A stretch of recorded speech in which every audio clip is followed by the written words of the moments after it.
ప్రభు వారు మరి తండ్రి కుడి పార్శ్వమున కూర్చుంటాడు. ఎక్కడ? పరలోక రాజ్యంలో.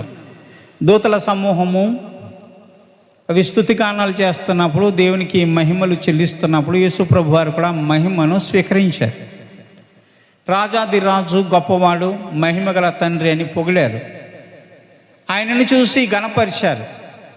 అంతటి మహామహిమలో ఉన్న యేసు ప్రభువారు తండ్రికి మహిమలు చెల్లించాడు. తండ్రి కుడిపార్శ్వమున కూర్చుని ఆనందించాడు. అటువంటి యేసు ప్రభువారు భూమి మీదకి వచ్చినప్పుడు ఆ భూమి మీద మనుషుల మధ్య నివాసం చేసి 33.5 సంవత్సరాల ఆఖరి దినాల్లో శ్రమకాలంలో పడిపోయాడు. అప్పుడు నీ కుడిపార్శ్వమున కూర్చున్నాను, నేను చాలా సంతోషించాను, నన్ను ఆనందంగా ఉంచావు, ఇప్పుడు తీసుకొచ్చి నన్ను శ్రమల్లో పాడేస్తావా అని యేసు ప్రభువారు దేవుడి మీద తిరగబడ్డాడండి.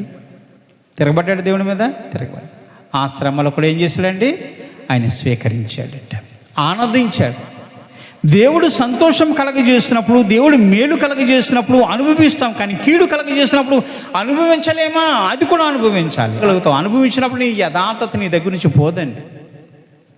లేకపోతే 2 రకాలు, పెడితే పెళ్ళి లేకపోతే దినం, అంతే కదా. ఏం చేస్తాం కొన్నిసార్లు?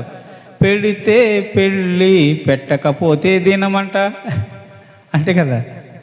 మరి అటువంటి 2 ద్వారాలు కలిగినటువంటి వారు దేవుని పిల్లలు కాదండి.